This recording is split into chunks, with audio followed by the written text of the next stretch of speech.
From the corner of the library in North Las Vegas, welcome to Episode 2 of the Canyon Springs High School Library Media Center podcast.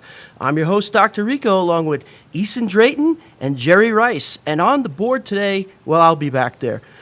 This podcast discusses what's going on at the library, media center, reading materials, and much more. We have a full slate today, Jerry and Eason. What's happening today?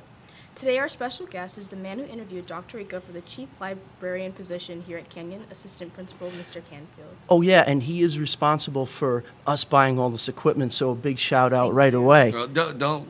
It's this man here. And No, Mr. Canfield. Yes, Mr. Canfield. of course. Yeah. Oh, yeah, so Eason, what else is going on? We actually have the Principal's Corner and a brand new segment called the Library News Minute. Wow, a lot to cover, so let's get right into it. Well, welcome, Mr. Canfield. It's taken a lot of time to get you on here. I've been sick and, scheduling things, but we finally got you. How are you today? I'm doing fantastic. It's great to be here. I've been excited to take part in this, and I'm glad I'm the number 2 person to participate in this. I'm alongside my boss and dear friend, Mr. Marcuzis, the principal of Canyon Springs High School. All right, so good to hear. We'll get into a few other segments before the interview starts. Please feel free to chime in as you sit in with us on this episode. So our very first segment here today is going to be Principal's Corner. And Mr. Marcuzis, take it away. What do you got for us this week? Well, I'll tell you what. I will say it's been a great start to the second semester, and January's seems like the longest month of the calendar year. But I'm happy today, February 1st, because it kicks off Black History Month, which I think is important not only to just notify that, but I think Black history is not something we should just celebrate once, during 1 month a year. It should be something that we focus on every day in our lives, and the impact that many of our Black families and students have had historically in our country. And it makes me be better every time as a principal and as a leader of a community that serves a lot of Black and African American families and students. That what do I got to do to be better as a building leader? How can we engage further with our community to make sure that we truly continue to remove those barriers to provide access to our students, to our families, around education, around opportunities. So I'm humbled to be the principal. I also, as a period of reflection, not only during this month, but as we enter 24, just again, what are some things we can do to continue to support our families? And so makes me proud to be the principal here, as I say consistently. And I know there's some changes going on in kind of our system, which doesn't really necessarily directly impact the day-to-day operations for our students. But I do know that sometimes with change there becomes some decisions, and that's kind of high-level stuff in terms of our district. But I will say here on our campus, we're over the hump. And I just want to make sure that all of our young people know how quick the second semester also goes. Once you get into spring break and then you get into the graduation season and our seniors, sometimes it doesn't hit them until, end of April and prom season. And they're like, oh my goodness, and it happens fast. So I say to our young people in the podcast, just enjoy every minute of the day. Enjoy your interactions with your teachers, your staff, your friends in particular, and those relationships, and savor every minute because it goes by quick. Mr. Canfield and I and Dr. Rico and others are fortunate because we kind of get to repeat and enjoy through different classes of kids and the next wave of seniors. We get to experience it with them again, but you only get one senior year.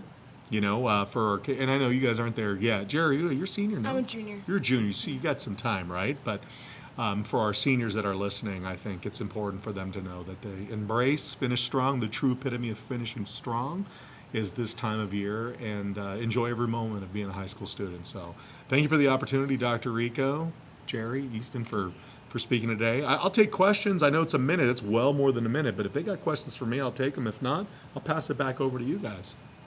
Is there anything you want to share? I share a lot.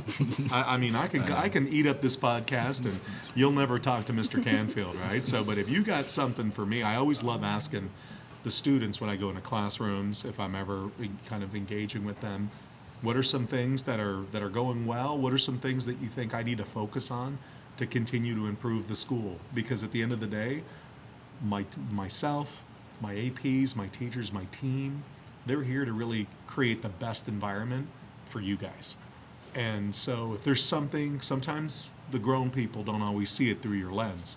So if there's something that we're not doing that's kind of maybe not feeling the right way for you guys, I want to know. And if there's a reason why we're doing it, I can at least explain the why from our vantage point. So I always like to turn it over and ask to, if you don't have anything, that's great. You think things are like beautiful and wonderful every single day and, you know, frolicking in tulips and things are enjoyable, then I'll take it. I'll take that as a win today on February 1. That's for sure. I personally don't have any gripes. Do you? I do have one question. Yeah, sure. Is there anything new happening on campus that you want to tell students about? So some of the new stuff that we're working on in terms of our big focus in 24, and Mr. Canfield may touch on a little bit, is we really want to do a better job of engaging our community. So we have some great teachers on our campus and some other teacher leaders that are putting together a community night. And our community night's going to be coming up. I think is it end of this month or beginning of March, and we're trying to bring in well over 30 partners to come in here and provide resources, additional opportunities for our community. Because I think that's always the missing link when it comes to really supporting you guys. So that's a big new initiative push through some of the One Canyon work that we're doing with our feeder patterns. Mr. Canfield has been closely spearheading that with a group of amazing teachers on our campus and other community partners to really make sure that we continue to bring in the community. So that's kind of a newer part, Jerry. I'm glad you asked the question because that's new, coming our way. But in terms of everything else, that's the big push, right? In terms of quote unquote what's new coming on. Because the rest of the stuff is day to day, just keep sharpening. I like to call it sharpening the saw. We just keep sharpening the saw to keep working on the current systems we have, refining those systems, making them better and better each and every day to create the best learning environment for you guys, so that you not only feel safe, but you feel like you're getting the best education in town for sure. So thanks, Jerry. You're welcome. Well, we could start off with the new segment. It's the Library Moves Minute. I don't know if Dr. Rico, yes, he is. Okay. Come back into the picture. You got to do dueling banjos, Dr. Rico. You got to. Your producer's not here today. Yeah, okay? It's okay. A lot of different hats, including my 300 baht jacket. It looks which, good, sir. It looks is all right about on you. $10. It's okay. Yeah, I'm not going to say it looks $10, sir. I'm not going to say that. my favorite jacket It looks because good. of the price. That's it. Okay, so to piggyback off of what Mr. Marcuzes was saying, we too here in the library are celebrating Black History Month. We have our door decoration, which will be completely unveiled today. And since I love sports, and I know you love sports, we did world-class African-American athletes, including two alumni who played in the NFL. Don't ask me their names, but... You mean Canyon Springs alumni? Yes, sir. I know them. One was on the Philadelphia Eagles That's when right. they won the Super Bowl. Yeah, that's right. Do you know their names? I have it written down. You do? Donnell Yes. Pumphrey, great alumni. Well, Philadelphia Eagles, played at San Diego State University. It was fantastic. Great athlete. I coached against him. Not to steal your thunder, sir, but I'll tell you, he was hard to handle when I was a football coach, assistant football coach, to try to game plan to stop that guy. All you can do is hopefully contain him to a certain level, but he was a tremendous athlete in town. So, yeah. And, of course, there'll be some other... Dante Christopher is the other right, one. yes. There was It's all right. two, That's right? true. That's Two it. of That's them. okay. Yep, I just yep. all right. Yeah. Then there's a few other basketball players that play overseas. We have some other that have played in other sports. I believe there was a tennis player that had some pro circuit. Her name doesn't come to mind, but anyway, sorry, Dr. Rico. I do know we've had some phenomenal athletic alumni. Who can I speak with to get a list of I people would that encourage played, like to- high-level Yeah. Division I or even professional I athletes? would encourage you to talk to Miss Taisha Johnson, our assistant principal that supervises athletics.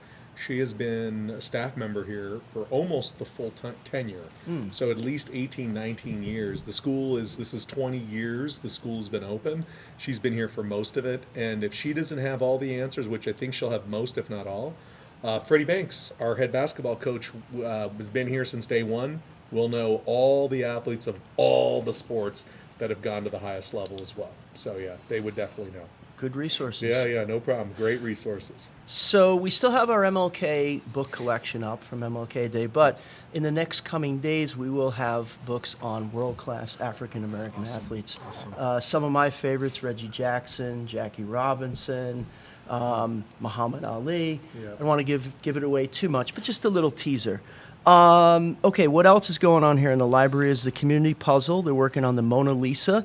And I was happy to visit a social studies class the other day, and the social studies teacher said, "Are you guys working on a Mona Lisa puzzle?" Because they covered that. So we're making connections to the classroom here in the library. I'm happy about that. We unveiled our Community Puzzle Hall of Fame last month.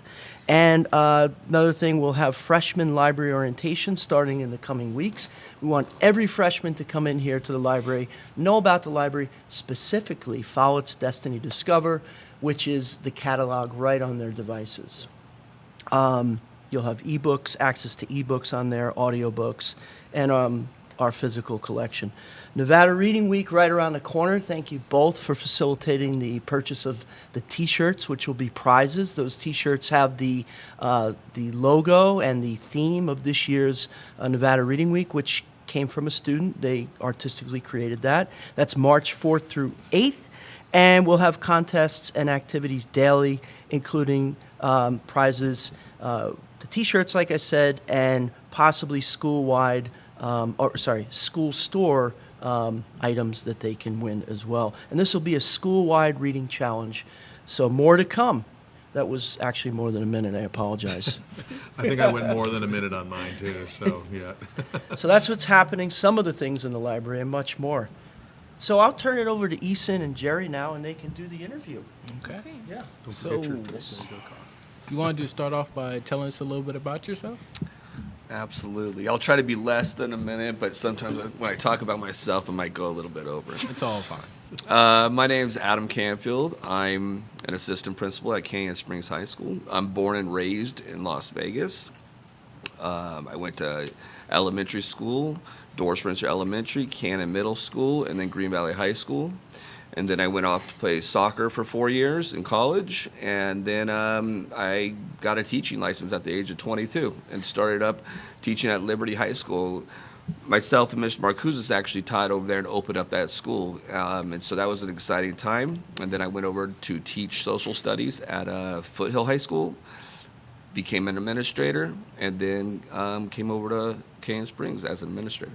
So, Mr. Canfield, wait a minute, hold on 1 second, Ethan. Mr. Canfield left an important part. Were you not Gatorade Player of the Year in high school in soccer? I was Gatorade Player of the Year. He's missing that. Mr. Canfield is a little humble, but he was one of the best, if not the top, soccer stars during his time when he graduated. I think he graduated in 1998, sir, Yes, from sir. high school? 1998. In 1998, he was Gatorade Player of the Year, which is, if for those of you that are listening, don't know that they only select one, correct? In the state. In the state. So there's only 50 Gatorade Players of the Year for the respective sports in each state.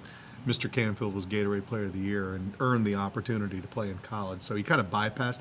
I know he doesn't like to talk about himself at that level, but I think it's important to note because, you not only can get Gatorade Player from what you do on the athletic field, but you also have to make sure you take care of the academic side too, right? You got to make sure that you are on track to graduate, you're at a high level academically as well. So, Mr. Canfield, just throwing that in there. I know you don't like talking about yourself, sir, but I appreciate that. And one other thing we left out was I did coach after college. I opened up the men and women's soccer teams at Foothill, at Liberty, and then I went over to coach at Foothill, the men and women's soccer programs, as well as Mr. Marcuzis. He opened up Liberty, and he was the head coach for multiple years there.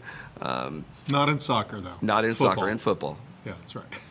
So that's a couple other things. Yeah. My mom was a teacher, too. She opened up El Dorado in 1973. So we come from a lineage of educators.